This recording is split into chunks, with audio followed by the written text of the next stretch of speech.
And hello, welcome to our show. It is Thursday, April 28th, 2022. Welcome back to The Ram Show. Hello, Zach. How was everything this Hi. week? Average. I haven't talked to you for a few weeks, so I think I asked you and you ignored me, so I will ask you now. Because I was just joining here, so. How, I think the last time we talked, we were trying to get some Docker stuff set up. Did that end up working for you or not? Yeah, it's fine. So you got it all set up. I mean, it's set up. I haven't moved a lot of things to it, but it's set up. Got it. So there was one particular app in general that we were trying to get working. Did those... Oh, no, I didn't screw around with that. Okay, I wasn't sure if those apps got up and running yet or not. So, anyway.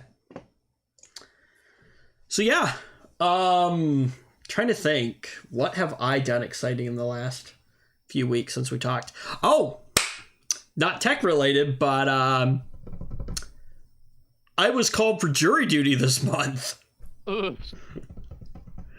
And I actually got picked to be on a jury. I'm sorry. Okay, look. Because court sounds really boring. It was interesting, right? So, because the case is over, I can talk about it now. So basically Did they do it? Okay, so we'll get there. Hang on. We'll get there.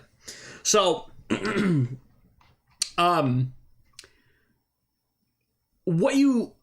let's back up. So basically, I got a postcard in the mail, basically saying, "Hey, you're set to serve on jury duty on this particular day after, I think it was Mondays after 5. Call this number, yada yada yada." There's a pre-recorded message that's like, "Yep, we don't need you. Call back next week," right? So anyway, I ended up getting a text, I think it was, saying, "Hey, we need you to come to the courthouse tomorrow for jury duty," basically, right? I'm like, okay, fine, awesome. So I show up, and there's a group of about 30 of us or so. And they had the computer kind of randomly pick, like 16 jurors, right? Or 16 people. And I happen to be on that list. So we go up, and the lawyers take turns asking us a bunch of questions like, do you know these people? If you do, how do you know them? Yada, yada, yada. Basically trying to figure out if there's any conflict of interest or whatever. And there's a difference here. So there's a couple different style of cases that you can have. You can have criminal cases, which are like murders and things like that. And then you have civil cases, which are usually between like people and usually like money kind of things.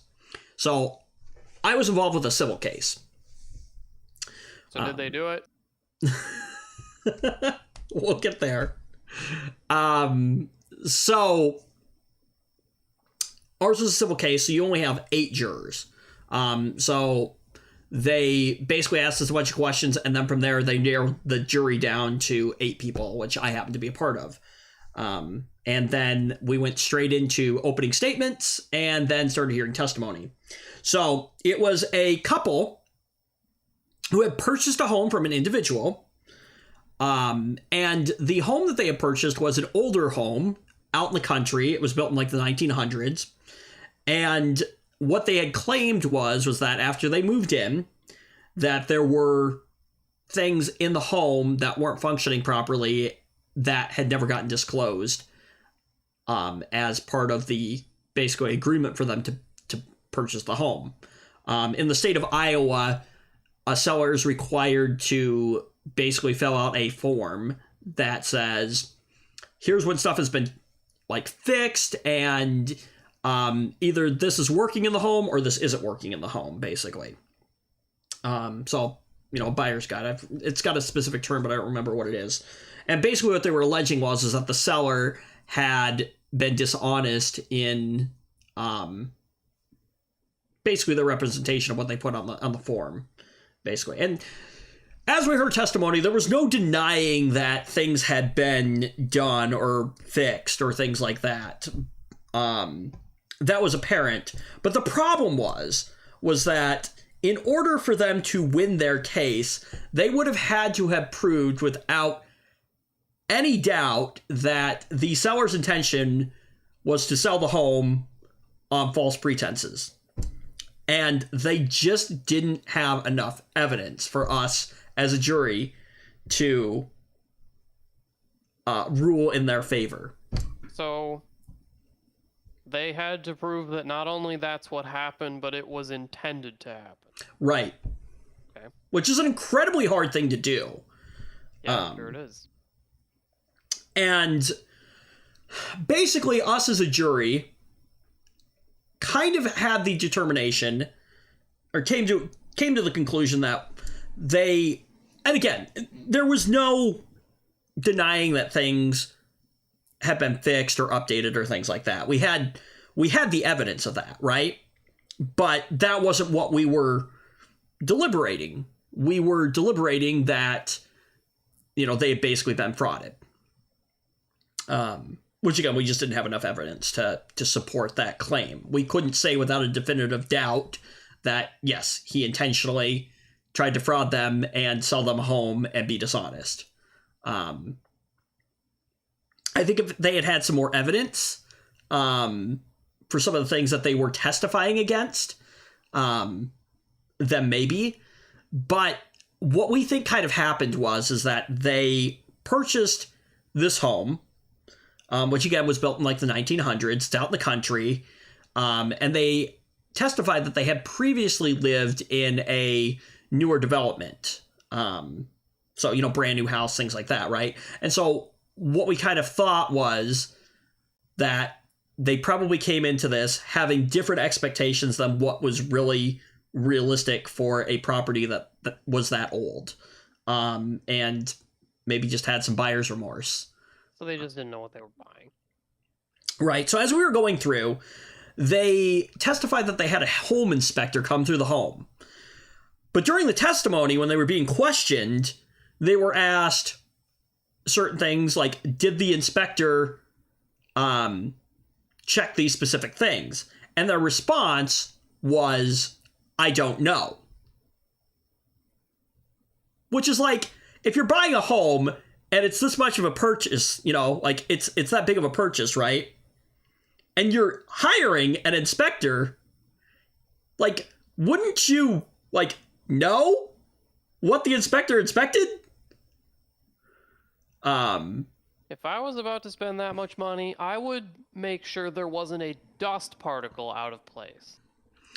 So, yeah, in some regards, it's like, did you do your due diligence? No. Well, they had also testified that the document that they had received from the seller that basically said what was and wasn't working, there was a whole section that had checkboxes all marked as no. And they thought that was a little odd, but they never brought it up to the seller. It never got brought up until they had a court case, basically. And it's like, okay, so you just ignored it? And they basically testified yeah, we kind of just thought it was a mistake and didn't question it.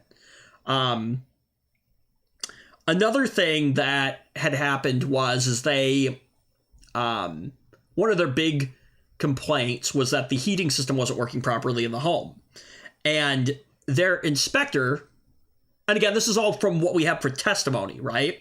So they had testified that their inspector didn't know enough about geothermal systems, which is fair. It's, it's a different technology, right? And so they worked with the realtors. The two realtors worked with each other to come up with some kind of solution. And they were offered the opportunity to have somebody who knew how the geothermal system worked, like a professional, to come in and inspect the system. And instead, they chose to have the homeowner, who does heating and plumbing, right, basically show them the system. Which, you know, like, if I'm thinking about it, it's like, sure, okay, that's cool, awesome. They installed the system. They should know how it works. They've lived in the home, right? But, like, they're also selling you the home. Yeah, there's Like, kind of a conflict of interest there, regardless of whether or not they know about it. right, exactly. It's like you were given the opportunity to have a professional come in, and we had testimony from a heating and cooling company, and they said, like, an inspection like that, like, maybe $100. Like, if you're purchasing a home, $100 is a drop in the bucket, you know, for that peace of mind that that system is working. So yeah, there's just, there were all these things, and, like, I can kind of sympathize with them, but again, as a jury, you know, you don't get to make that determination based off of, oh, well, I like this person's story better than the other person. Like, you have to look at all the facts and the evidence that's been presented, and then you get direction from the judge as to what the law is. And as we were looking through that, we were like, yeah, we can't rule in their favor because they haven't proven what it is that they, you know, are bringing, or what they are claiming, basically. So what they are suing the defendant over. So yeah, so, you know, it was an interesting process. It took a couple days. But yeah, so. That sounds awful. To you, yeah, probably. I thought it was an interesting What, you enjoyed experience. sitting in a courtroom for hours? It honestly wasn't that bad. Sounds awful. Yeah, it wasn't horrible. Like I said, it was an interesting experience. Don't get me wrong. At the end of it, the judge asked us if we would like to come back or have the rest of our responsibilities basically relieved for the rest of the month, and I was like, yeah, I'm going to pick that option. It was an interesting experience, but I've done it now, and I am perfectly happy not serving for the rest of the month. So, but yeah. Yeah, honestly, I hope they don't ever send me snail mail like that, because I basically never check my snail mail. Maybe a couple times a month? I think I maybe and got I wouldn't an be surprised if they email. just sent me something and then, like, whoops, I didn't even check it, and now I'm in trouble for ignoring them. Like, I'm sorry, I literally just didn't get your stupid mail. Because who the heck sends snail mail in 2022? Friggin' boomer technology. Yeah, so, anyway. Oop. The only snail mail I get is garbage advertising and, like, other forms of garbage, I guess. Yeah. But anyway, so yeah, so that was, you know, it was an interesting experience. I've done it. There's always the possibility that you get called again, but, anyway. So yeah. That's probably my big news. And we're also preparing for our summer interns as well. So I think I showed you a picture of that.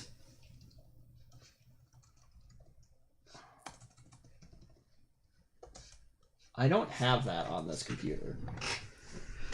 Do I have it here?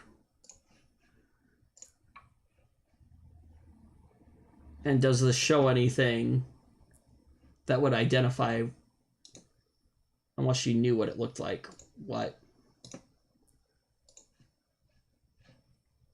my workplace is? I don't believe it does.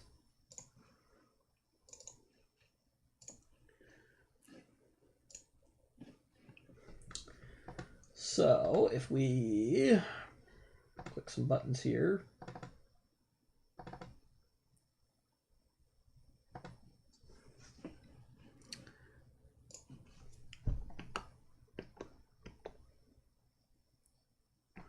So yeah, this is about 20 systems here that we imaged and then ran Windows updates on. Must have been a fun time. To have them ready. And yeah, so it was me and my coworker, my counterpart, that came up, and we spent about 2 days working on this. Now all the new hire tickets are starting to flow in for the interns, and we are slowly finishing up the process of getting their account set up on the computers, which honestly takes about 5 minutes if everything cooperates as it should. But yeah, what I'm really looking forward to, though, is that this will be the very last time that we will have to set up workstations for interns in this way. Because the next set of systems that we are purchasing are all going to be Intune or like Windows Autopilot ready, basically. Yep, my company does that.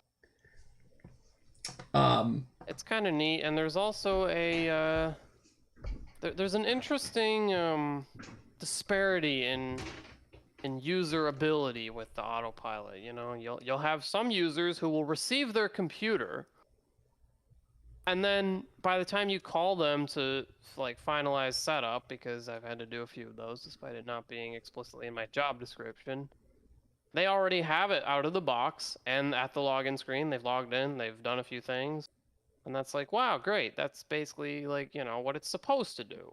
But then you have the just absolute morons who don't even get the computer out of the box and then spend about an hour doing that and figuring out their desk and everything before you even boot the computer up.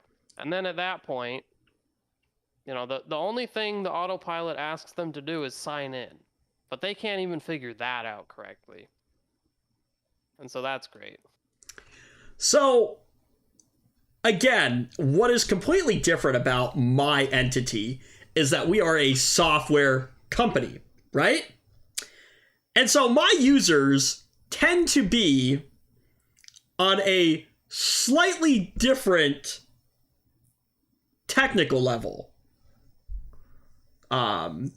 Usually a higher technical level. So we don't typically run into these problems with my users. Well, it must be nice. Mine are morons, I guess. I don't know. I don't know what to tell you. It's a different environment. Look, I still have users that are less technical because you have departments that aren't generally going to have people that are necessarily as technical. So the HR department, payroll department, things like that. But like I said, I would say a large majority of my user base is decently knowledgeable when it comes to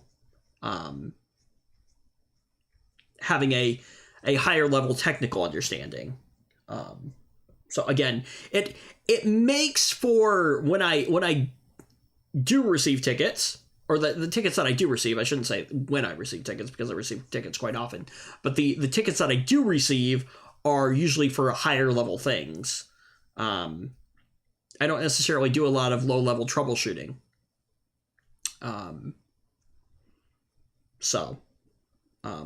A lot of it is adding people to specific groups, or things like that.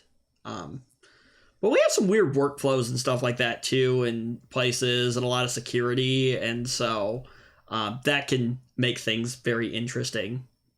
So what is really interesting, so I had a ticket that was open for about 6 months from when I started, that got passed from one person to my coworker to then me. So it basically just got round robined. And what had happened is that the phones that we have are all voice over IP, but you could forward your number to another number. So you just hit the forward button and you tell it, here's where I want the calls to go. And if it works properly, it is supposed to forward your phone calls, right? Well, it wasn't working and we didn't know why. And instead of spending time trying to figure out what was wrong, our manager had a different solution of basically just getting people set up with the soft phone on their phones, like on their cell phones, right? Personal? Yeah, if they wanted it.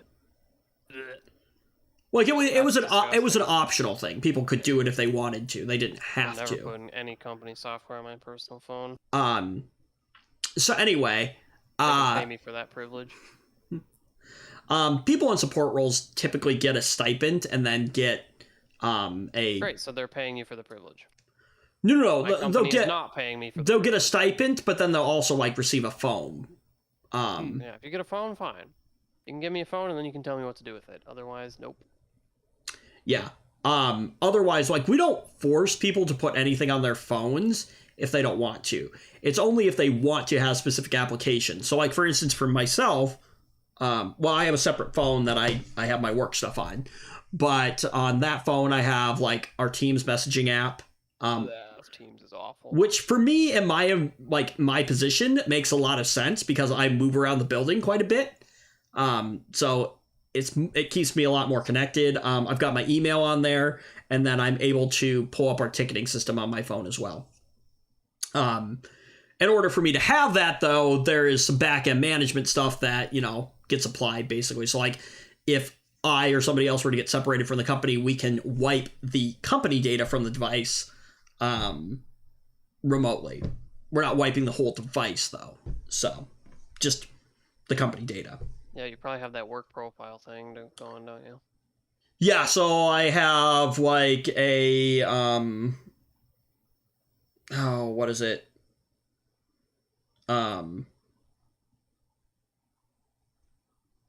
So like Workspace or something like that, like Microsoft Endpoint Manager or something like that, or yeah. Whatever that software is called. So yeah, I do. Yep. Our environment also has, like I said, a ton of security, so like I have to log in like every 3 days, which I've just gotten used to. How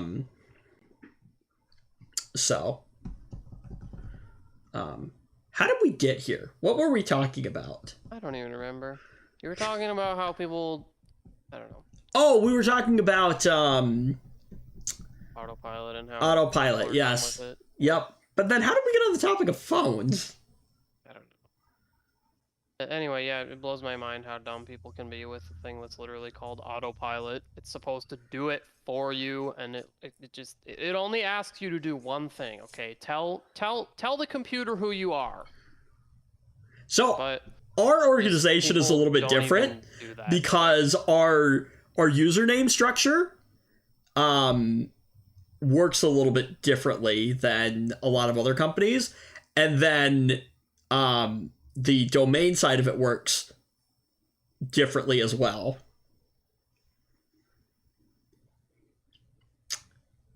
So yeah. So your username doesn't necessarily correspond with what you might think it corresponds with. Yeah.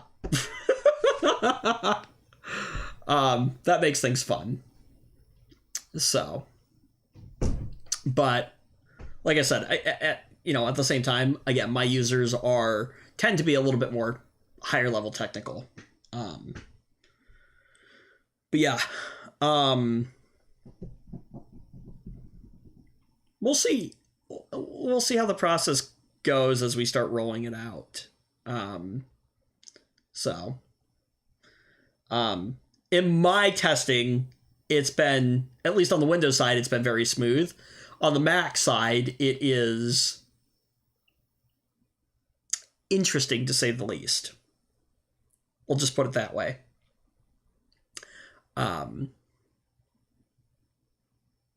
Yeah. Interesting, to say the least. Let's take a look at some tech topics.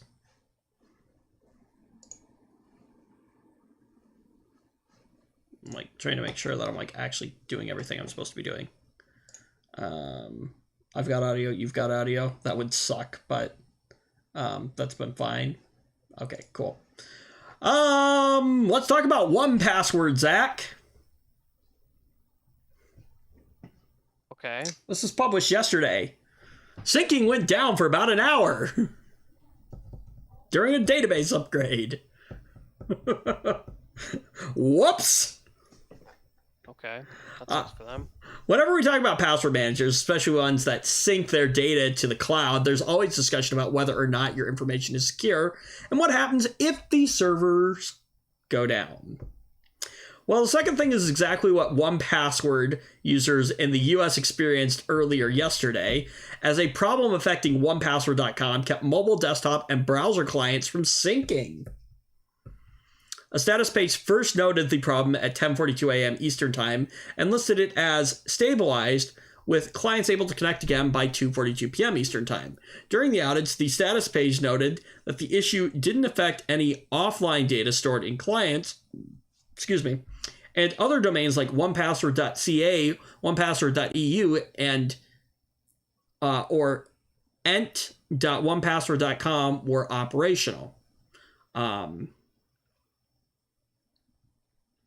The author of this article says that before they knew there was an outage, they saw it on their own account when they tried to save a password that simply wouldn't do it. So it sounds like local clients still had all their current passwords and stuff like that. So most people probably didn't even notice it went down. Oh, okay. Yeah, I wouldn't save my passwords anywhere but locally. Okay, so how about this? Running your own... Cloud as a backup is fine. Okay, how about this? Running your own password manager. Yeah, I know what you're going to tell me to do. You're going to tell me to use the thing that you keep telling me to use. Bitwarden. There you go. But I'm curious, like, if you're hosting it... Okay, I was going to say... There's nothing wrong with self-hosted. Yeah, like, if you're... basically local. Yeah, if you're self-hosting it in your... Well, let me ask you this. Self-hosting it in somebody else's data center or self-hosting it inside of your quote-unquote data center? I mean, I don't know. There's pros and cons to both. But, like, would you be opposed to one over the other? No. Okay. Not really. I'm not as picky. Some people are, I guess. Some people are like, I'll never store my passwords with a company ever. Well, so I guess my thought process on this was I can respect that thought process. If you're going with somebody like a self-hosted system like Linode or DigitalOcean or something like that, right? You are getting a server instance, right, to essentially do what you want with, right? But it is still in somebody else's data center. You don't physically manage the hardware. Well, I mean, ultimately, in a situation like that, you know, if there's any concern to be had, it's about it's basically about surveillance, right? Is somebody looking at your data that shouldn't be? Right, and so that's what... I mean, with a self-hosted, I guess with a self-hosted on somebody else's hardware, that's maybe less of a concern, although it still could be a possibility. So, specifically for yourself, you would be okay with that? I'd be okay with either, I don't care. Okay. I'm not really worried about it. As opposed to, like I said... There's people spying on me no matter what I do. Yeah. In my instance, though, my actual server where that data is stored locally in the house. I just wasn't sure. And, like, I would have no opposition to hosting that in somebody else's cloud. It's just that I have the infrastructure and the ability to host it from within my own, shall we say, quote unquote, data center, right? So why the heck not? It's cheaper to do it that way. But anyway, I think this is the thing though about, like, you know, cloud services that you have to think of though. They are a cloud service and they can go down. What is the impact? It depends. I think that the client syncing and then having offline availability of that content is a good thing. That's what my clients do. So anyway, I just thought that was interesting. Let's talk about Apple real quick. Apple is offering a free fix for Apple Watch Series 6s with blanked out screens, Zach. So who had to sue them to convince them that they had to do this? I don't know. A small number of Apple Watch Series... If they weren't well, hang on. required to do so, that they wouldn't. Hang on.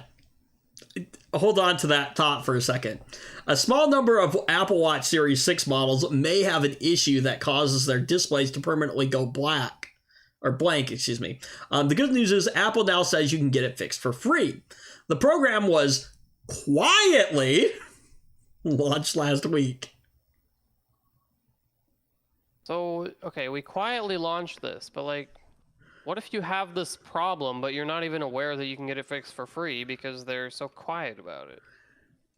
I don't know if they're hoping that people will just spend the extra, like the money to, Freaking losers. just buy a new one or what.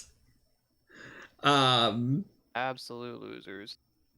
Or if they're expecting that they're trying to keep it on the DL, right? Because it looks bad, and they're expecting people that have this problem are going to complain about it, because I definitely would.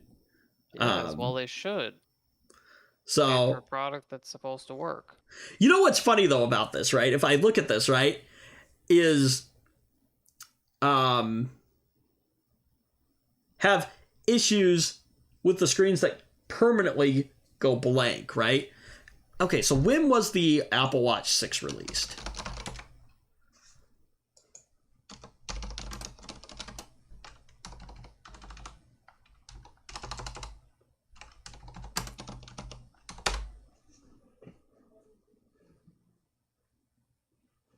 The Apple Watch 6 was announced on September and began shipping on September 18th. Presumably of 2020 actually. Okay, so I will give if this is true, if the Apple Watch 6 actually came out in 2020, I will give Apple credit for... See, here's what I was thinking. I was thinking that the Apple Watch 6 was like the latest gen of the Apple Watch. And at that point, you have a manufacturer 1-year warranty. And that's like a required thing by law, right? That you have a 1-year, warranty on things, right? So I'm like... That is a comically low amount of time, though. It is. But I'm like, why would you then issue... it's funny that they're issuing this program for something that... they should just be fixing anyway, because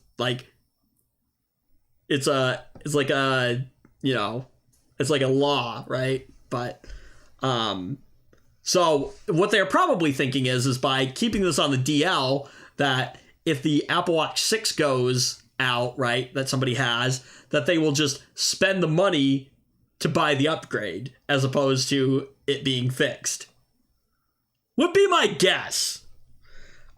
Because I feel like we've all heard plenty of stories from people that go to the Apple store and they're like, yeah, you can get it fixed, but you should just upgrade.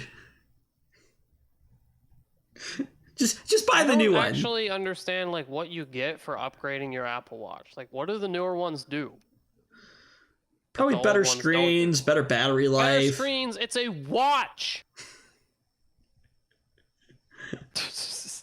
It is a watch. Better sensors, things like that.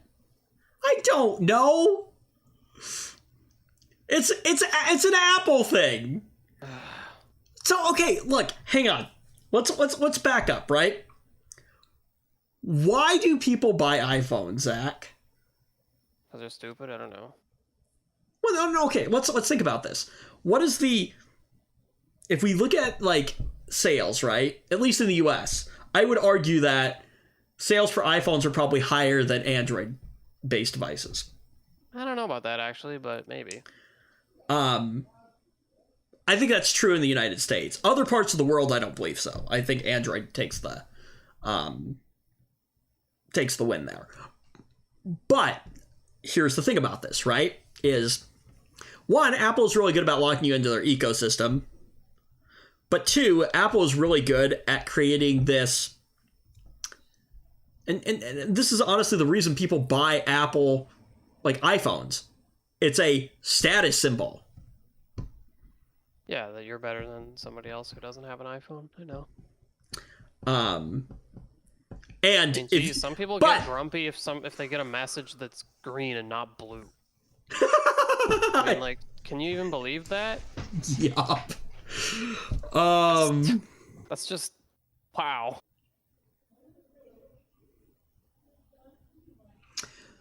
So let's see. The program was quietly launched late last week. According to Apple, the issue only affects 40mm models of the Series 6 manufactured between April and September of 2021.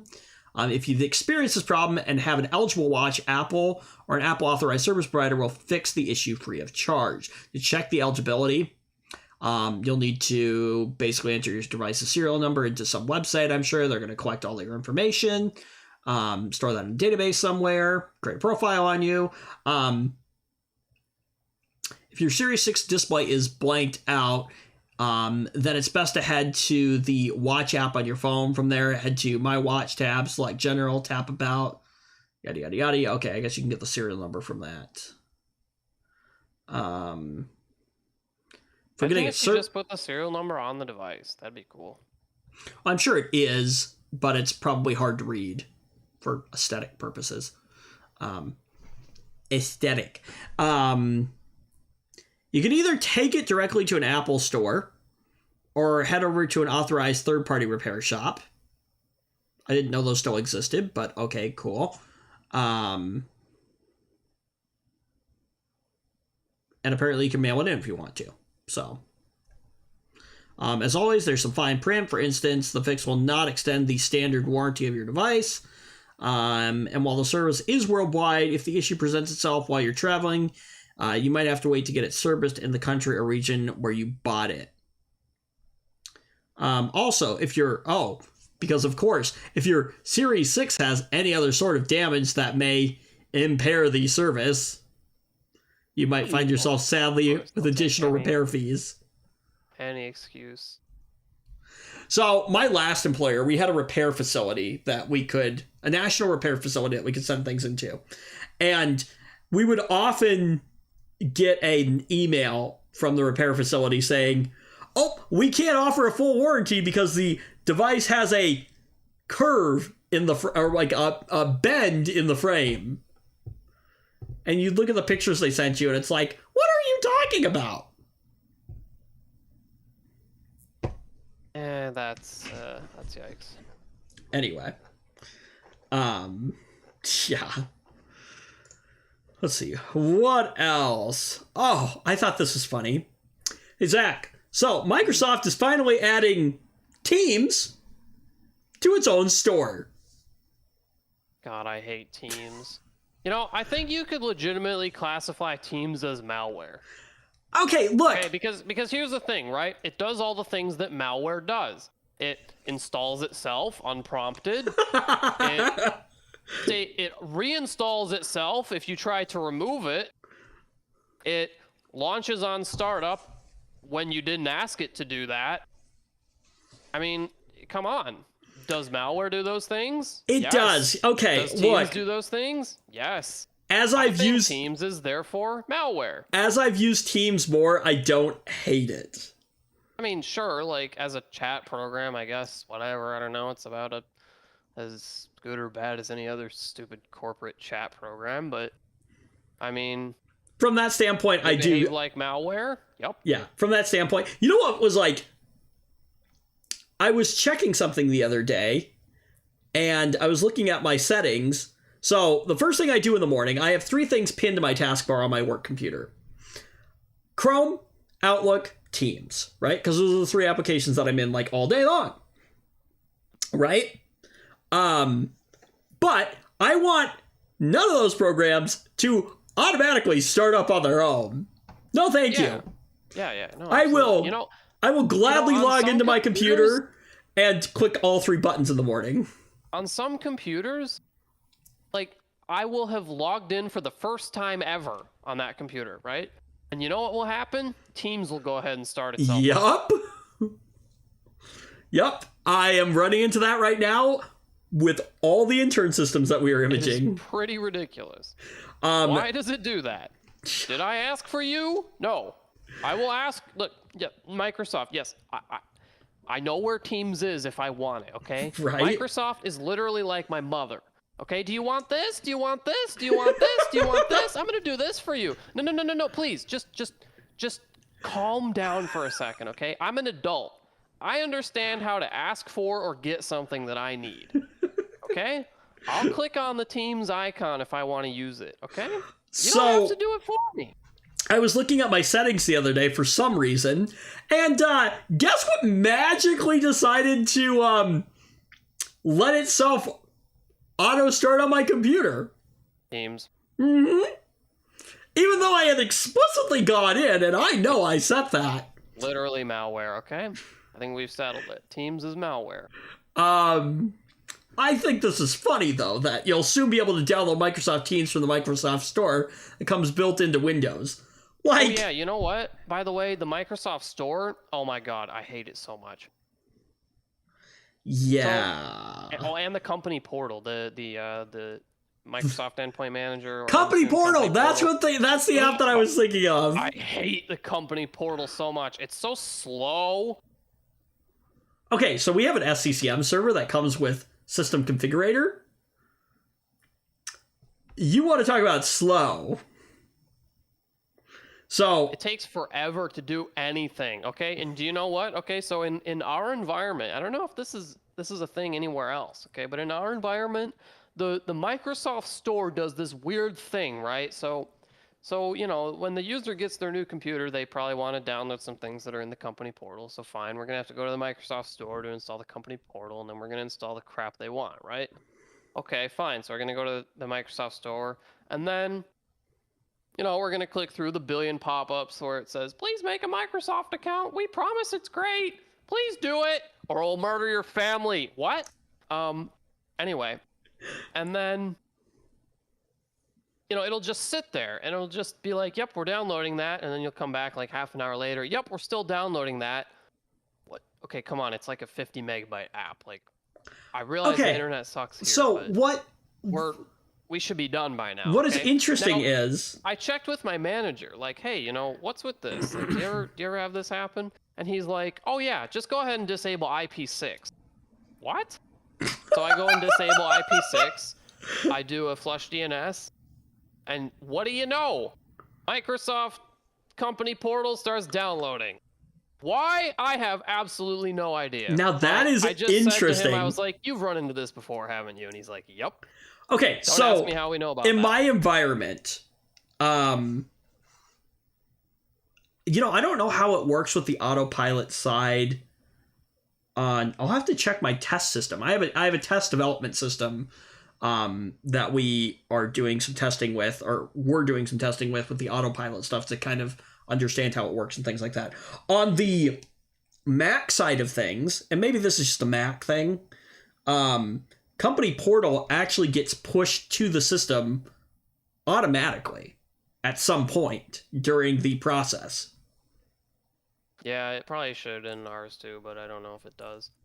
At least in some cases it doesn't. Yeah, so that's why I was really surprised that I was like, wait, why aren't you just having autopilot automatically push it to the system? Well, the implementation isn't complete. So I don't know if that's slated for later. I honestly, at this job, I really don't have much awareness of the big picture at all. I just do what my manager asks me to do. And, you know, I'm okay with that. That's fine with me. I kind of like that. I'm just here. I just do what he asked me to do, and I don't have to worry about anything else. I don't know. I like knowing where our company is going and what we're working on and things like that. And for me, I get to be involved in some of that, which is really neat. So,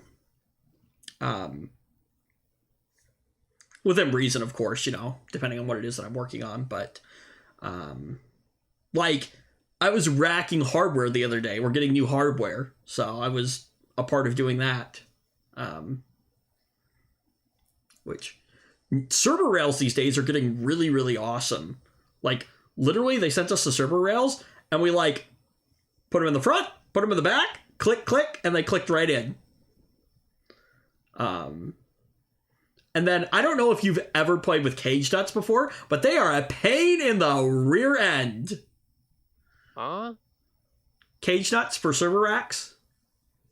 I've like maybe once or twice in my life played around with a few server racks. Yeah, so they're a pain in the rear end. Anyway. Okay. So I'll take your word for it. I don't recognize the term anyway. Maybe that just means I'm a dummy. I don't know. a cage nut. Google it, but I'm too lazy to do that right now. It's okay, I got you. Okay, thanks.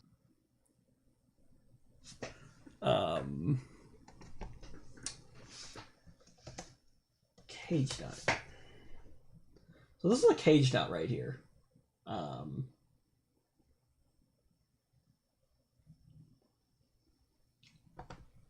don't know if you can see this. Yeah. Can you see this? Oh no, I don't know what that is.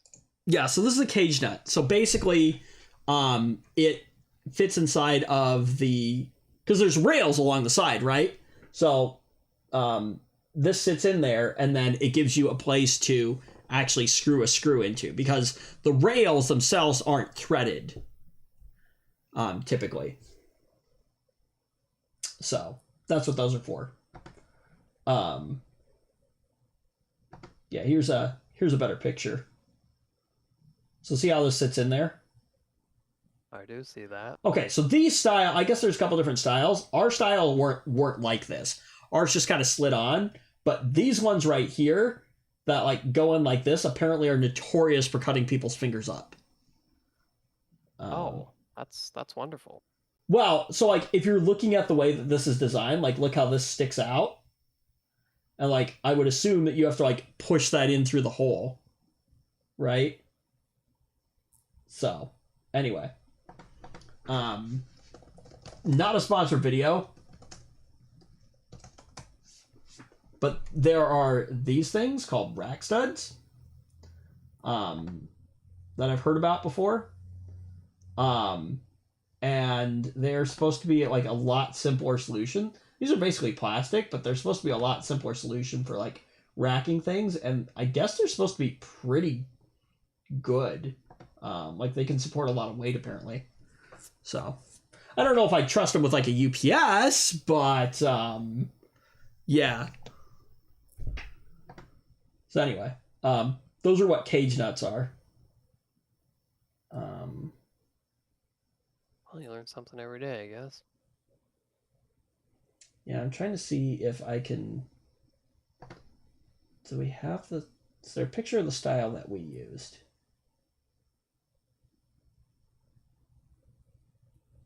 My cage nuts at my entity look like this. So they kind of open up and then they just slide in. So this is a much better design, I think, as opposed to the other design. So, but anyway, yeah. I know. I just thought it's funny that like the Teams app doesn't actually exist in Microsoft's own store. That's just a real Microsoft thing there, I think. Right? So did you hear about this? Sony is reportedly going to, or at least has plans, to put ads in PlayStation games.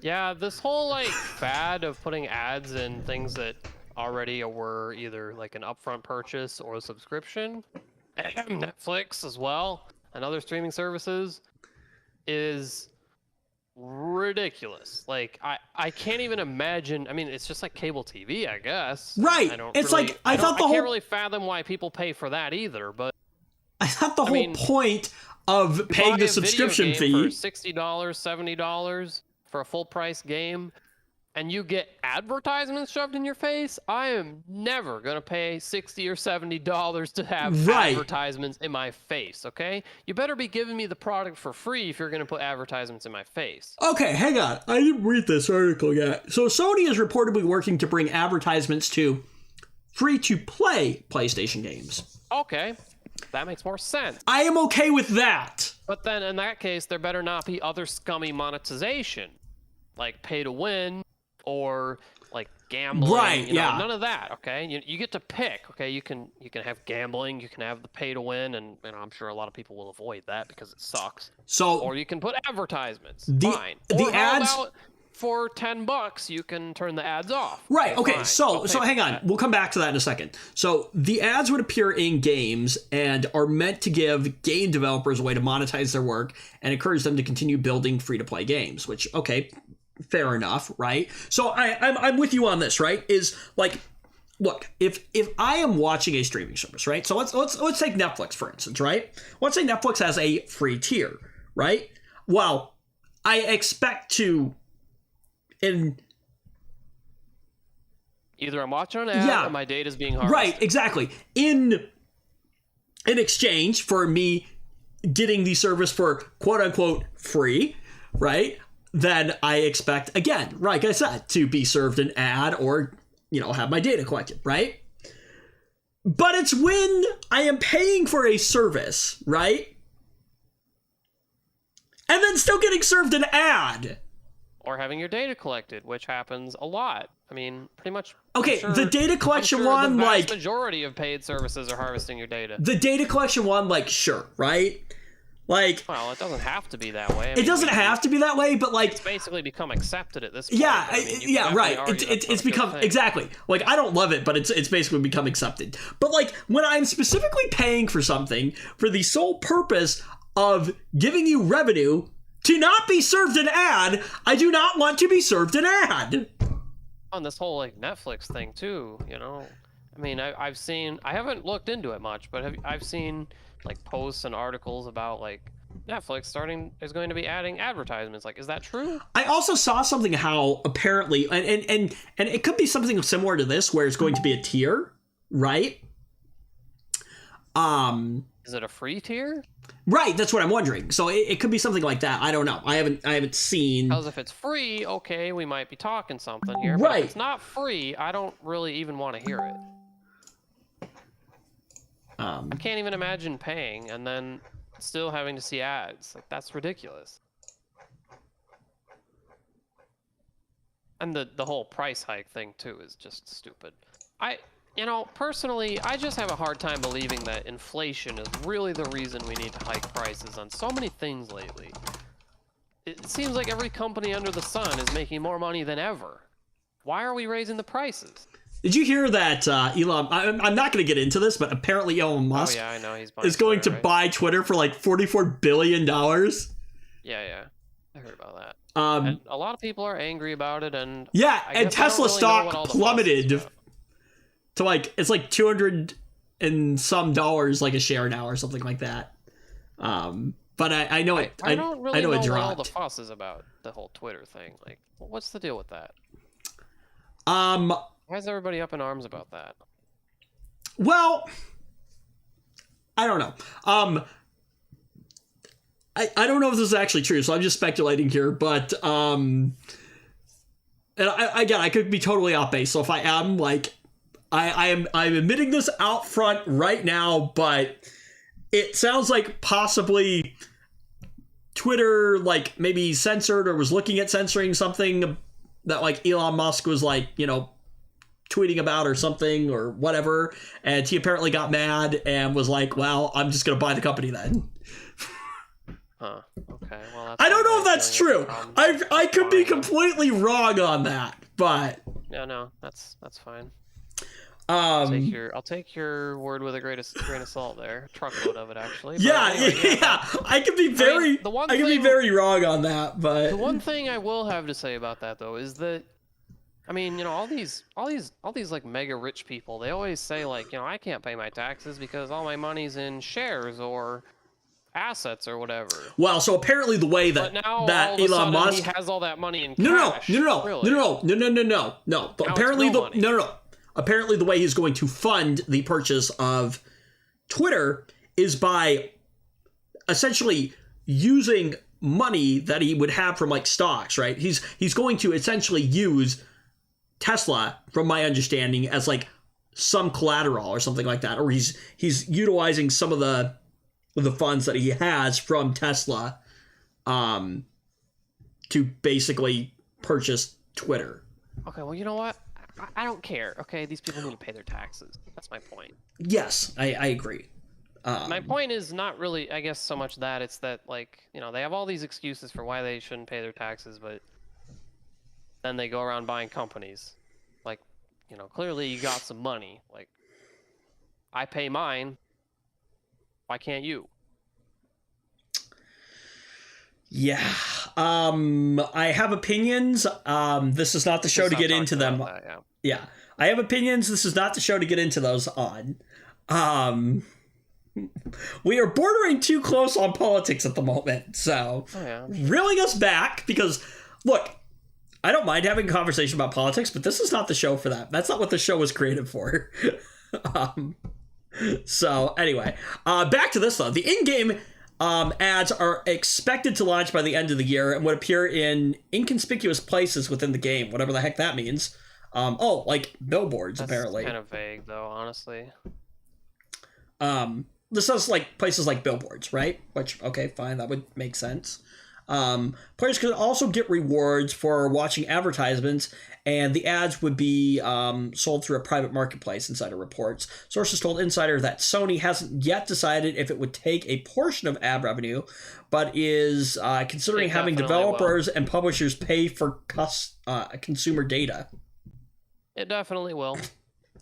Why wouldn't they want money? Right? They're a greedy company. Is considering having developers and publishers pay for consumer data. So did they just basically admit that they are going to sell your data there? They probably already were selling your data. They probably were, you're right. Or maybe if not directly selling it, they were certainly harvesting it for their own needs. Oh, this is interesting. Reports of Sony's plans follow news from last week that Microsoft is reportedly planning on doing something similar with free-to-play Xbox games. Yeah, but now here's the problem that I have with this, though. Okay, is they're gonna do all the technical work and such required to make this happen, and then somebody's gonna go, well, hey, we're making a paid game here. We could use this too, right? And then it's just all downhill from there. Exactly. Somebody's gonna open that box, and once that box is open, you can't close it. Other people are going to be like, well, it looks like they made a lot of money, so we're going to do it too. And, it's just... All right, so we're getting late, but I want to discuss this because this is very interesting. I have not done enough research into this.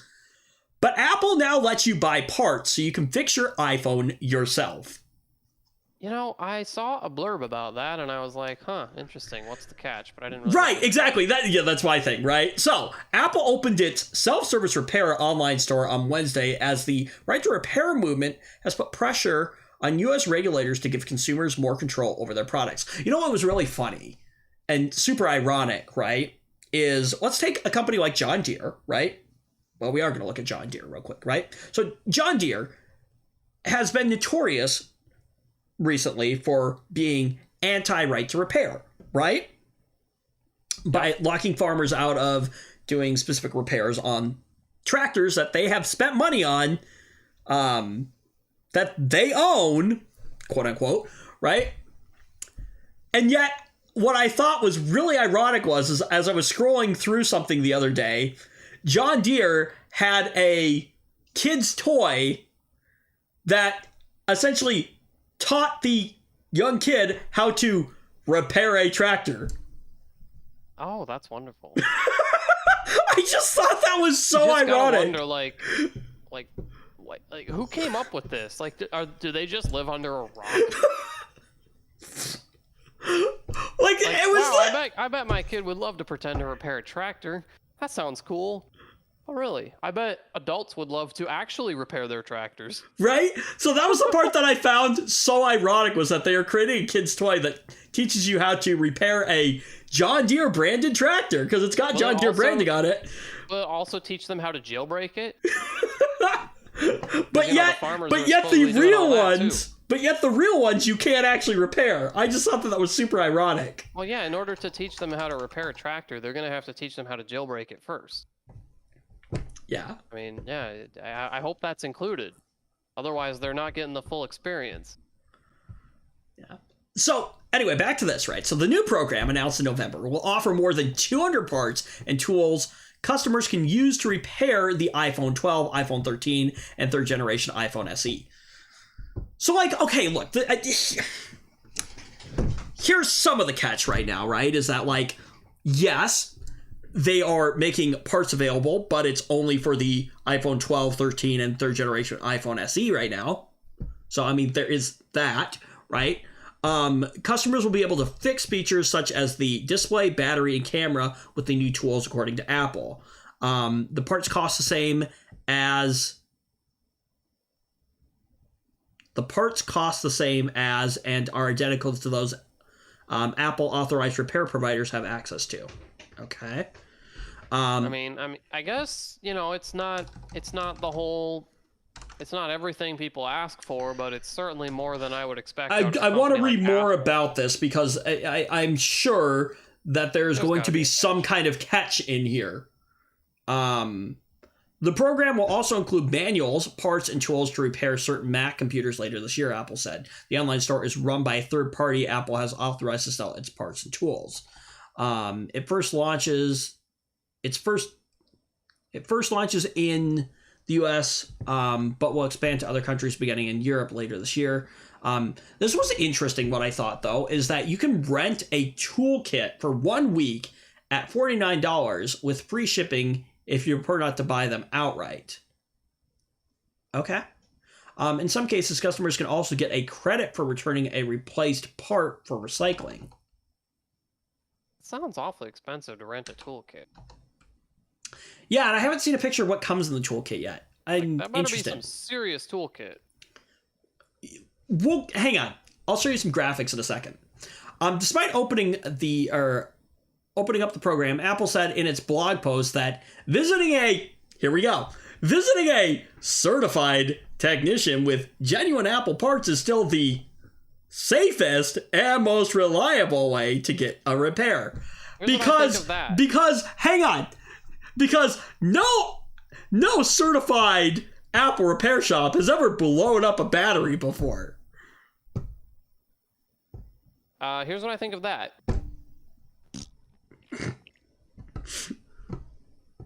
No authorized Apple service provider has ever effed up before. Okay, yeah, I also definitely don't believe that.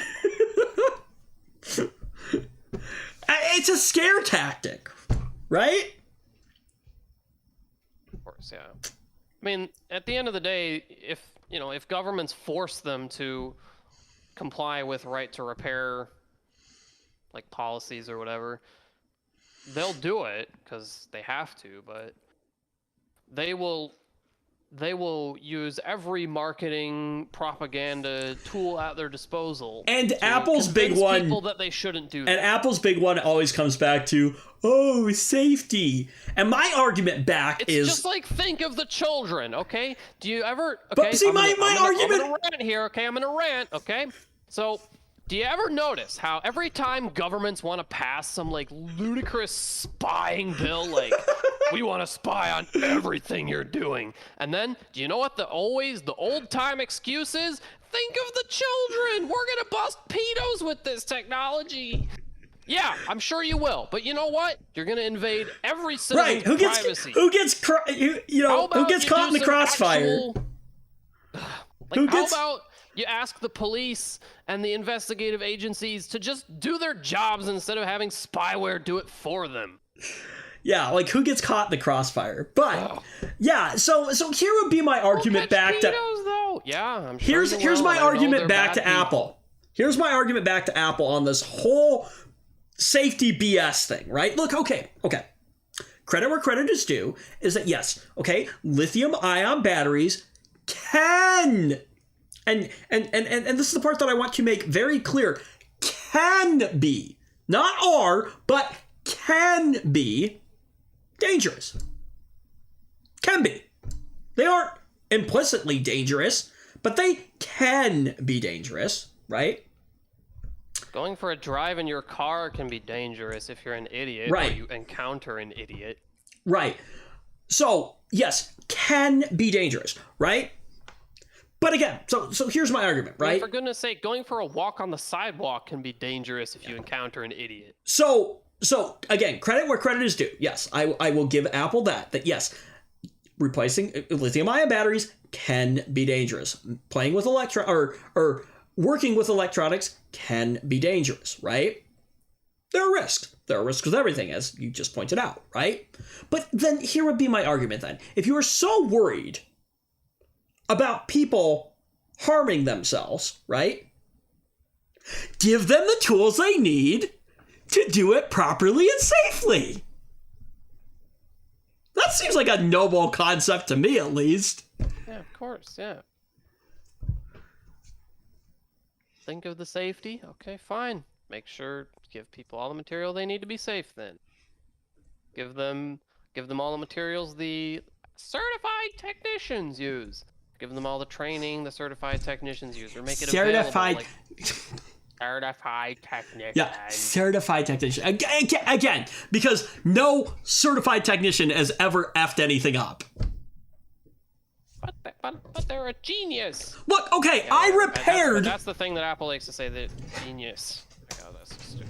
You know what? There are all kinds of stories about how dumb the people at the Genius place is. Genius Bar, or whatever they call it. Yeah, oh, I know.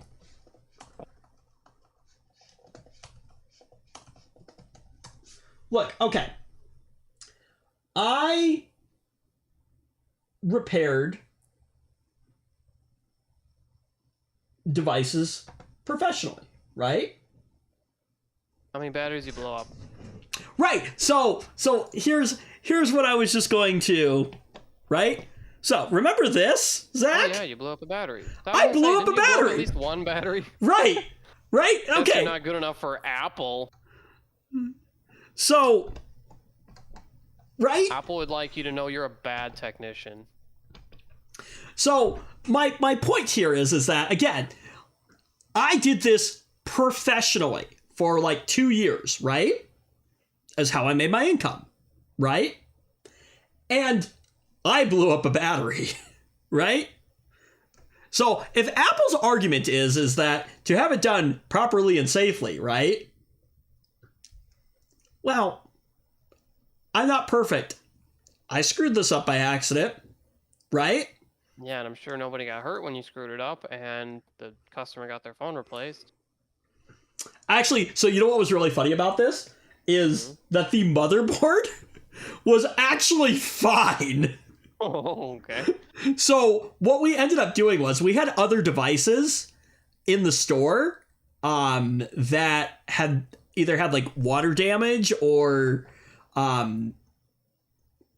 just or like the home button was damaged, so they didn't work properly. So what we ended up actually doing was basically just taking the motherboard out of this phone and transplanting it into another case, putting a new screen on, obviously putting a new battery in, and we sent the guy on his way.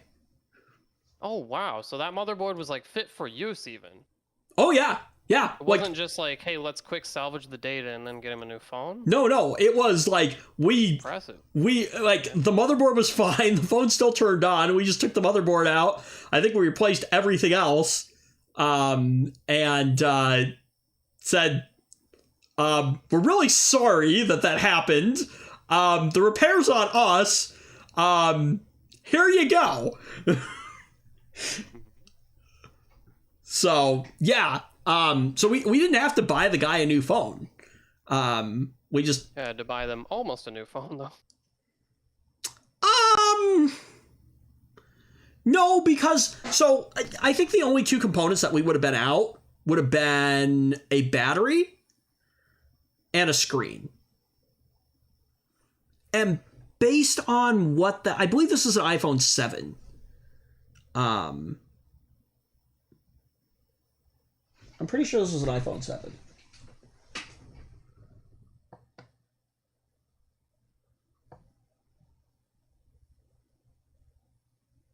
This is either an iPhone 7 or an iPhone 8. I don't know which one.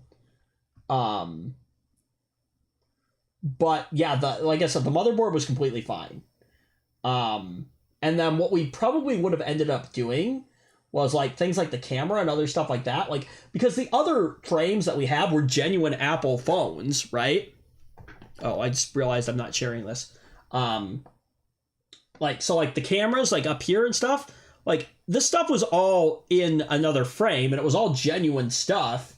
And like the charger was all genuine and things like that. But yeah, we basically just like took his motherboard out. I remember my manager saying though that like the SIM card tray was like pretty melted in there. He like when he put the SIM card tray into the new frame, like it apparently is never coming out, but the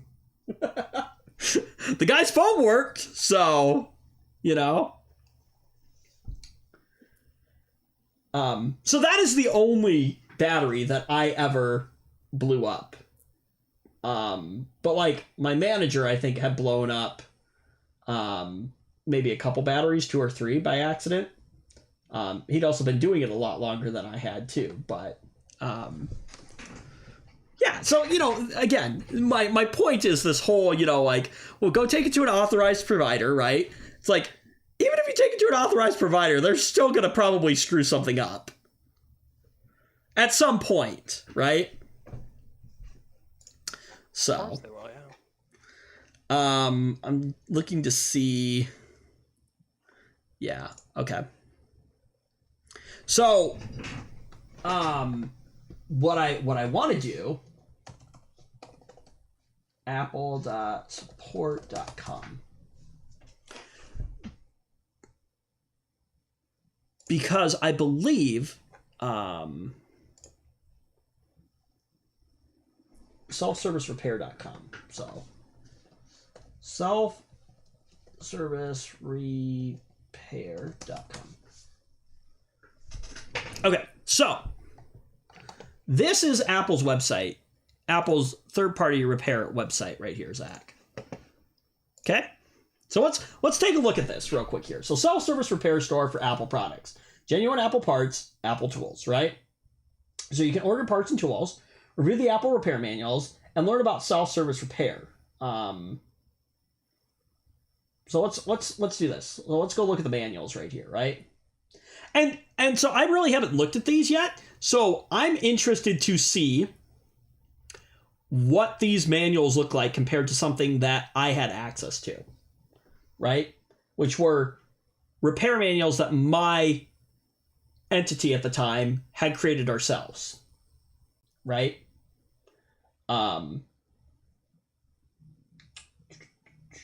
So let's take something like the iPhone 12 right here, right?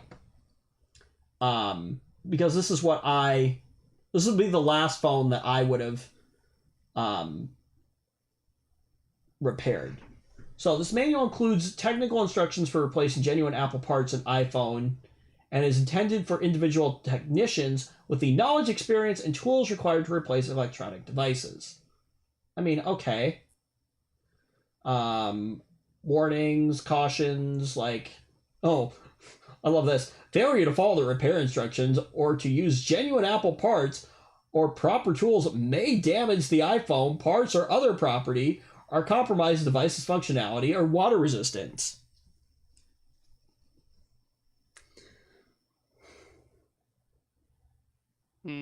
I have issues with some of that in there. Very wonderful. Warranty information, blah, blah, blah, blah. Damage caused by repairs performed outside of Apple or the Apple Authorized Service Network is not covered by Apple's warranty or Apple Care plans. Such damage may cause feature repairs to be subject to out-of-warranty cost or render the device ineligible for future repairs by Apple or Apple Authorized Service providers. I actually think there are laws in place that a lot of people don't know about. I think. I could be wrong. I could be talking out of my rear end. That actually, like, even though they say this, like, actually isn't fully legally true, I guess. I could be wrong. Harbor tools. Apple tools are designed to apply the appropriate heat, force, and torque during repairs and to withstand high volume professional use. All right, cool, whatever.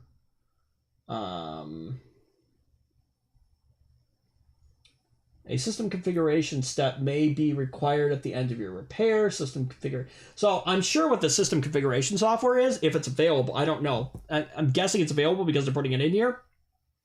I'm sure is some kind of software that probably collects all your personal details from your device and sends them back to Apple. As if your device can't just send that back to Apple by itself. It probably can, but I'm sure that this is a, like, well, now we know that this is this specific phone, and, like, I don't know. Anyway. Spyware be spying. So, internal view. So this is kind of neat that you can see the different components that they're actually picking out here. Yes, the Taptic Engine really says Taptic Engine and has an Apple logo on it. Literally everything in iPhones has an Apple logo somewhere. Even on, like, the ribbon cables here, they put Apple logos. So,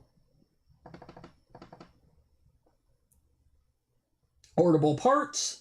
So the battery, the camera cowling, display adhesive, lower cowling, rubber gasket, security screws, SIM reader connector cowling, SIM tray. Okay, that's kind of neat. Speaker, Taptic Engine, Taptic Engine connector cowling, upper cowling. Okay, interesting. So this is where we start getting into Apple's shenanigans here, right? Where literally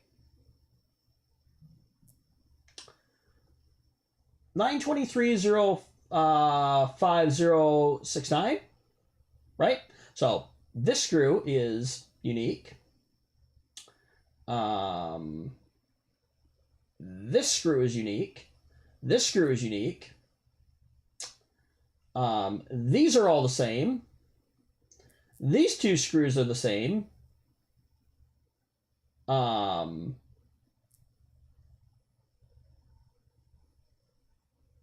This screw is a different size than these two screws and these three screws. Actually, these four screws. Is it? This is kind of hard to read. Do you see the shenanigans that goes on with this? Certainly do. So, what is really stupid is, like, so 923.04988, right? And 0923.04982. Like, these two screws could literally be, like, a millimeter different in size. And that is the only difference. Remove a 1.2 millimeter screw. Remove a 1.3 millimeter screw. You know what Samsung did, Zach? I'm gonna put myself back on the screen here. You know what Samsung did? They said, "Hey, here's a noble idea. What if inside of our devices, we literally used one size screw?" Well, Samsung still sucks, but yeah. Oh, and even more so. What if Samsung said, "Hey, you know that one screw that we use in, like, you know, the one same screw that we use in this phone? What if we use that same size screw in all of our other phones?" So, like, here would be the thing. When we were repairing devices, like, if you lost a screw for a Samsung device, you'd just be like, "I've got a pile of, like, 10 of them over here." You just take another one, you put it back in. No problem. You did that with an iPhone, you better hope that that screw is the right size, or you risk damaging something.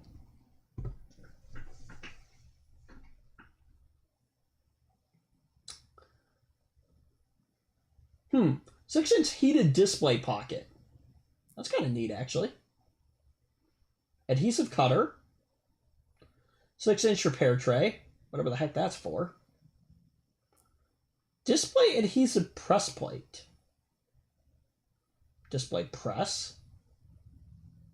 Sounds like a really good way to damage your display. battery press. I don't know what some of this stuff is for. Like, what? What?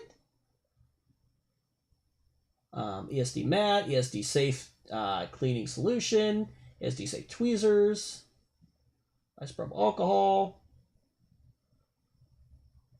micro sticks bit, spudger, sand container, super screw bit,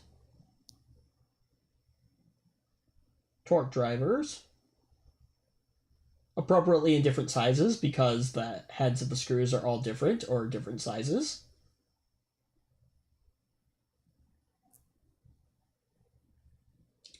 A rented heated display removal fixture may have different packaging than shown. If your fixture came with a USB cable, set the cable aside. The setup doesn't require it. Okay.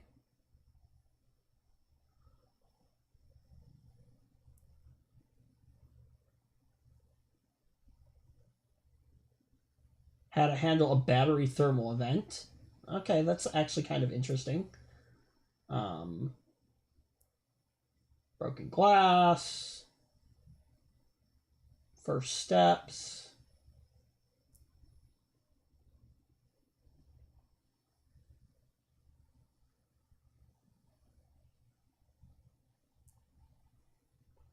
These aren't as intuitive as I would like them to be.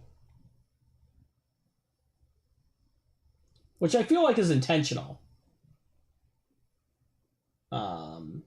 Use a torque driver. Okay, so they're showing a removal of those screws. Gently insert the iPhone. Okay, this is kind of interesting.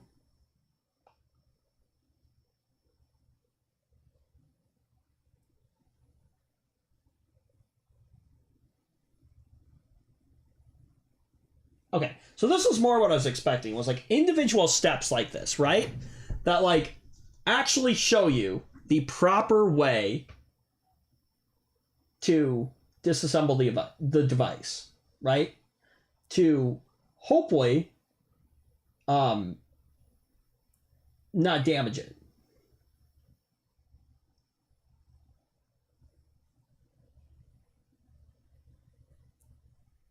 That's kind of neat. Okay, so this is good. They're showing you where to remove the screws from.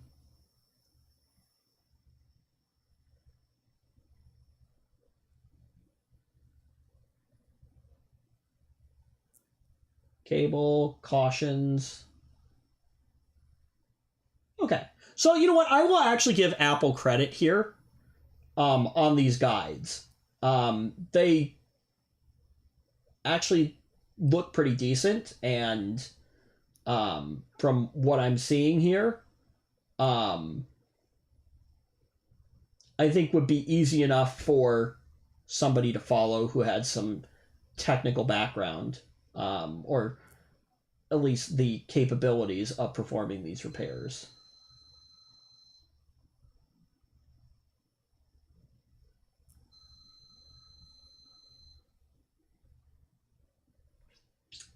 So, this is kind of interesting. So yeah, I don't know 100% how I feel about this yet, because again, I'm sure that knowing Apple, there's got to be a catch in here somewhere.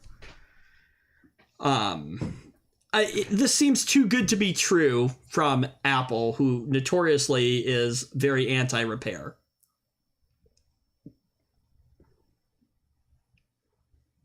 But it's encouraging, at least. So, Zach, did I lose you along the way there? I'm tired today. I had to go to the office. It was dreadful. Oh, poor baby. You survived. Yeah, I did, but I didn't do anything there that I couldn't have done here. Oh. Anyway. So yeah, I'm curious to see what. I'd love to get Louis Rossman's perspective on this Apple repair, self-service repair thing. We'll see what he has to say about it. That's who I'd go check out if you want to know more about this, because he's going to have done his research. But anyway, yes, that's our show. Thanks for joining us. Hope you enjoyed it. Please give it a thumbs up if you did. Thumbs down if you didn't. Get subscribed down below if you haven't done that already. And we'll see you next time here on The Ram Show. Goodbye.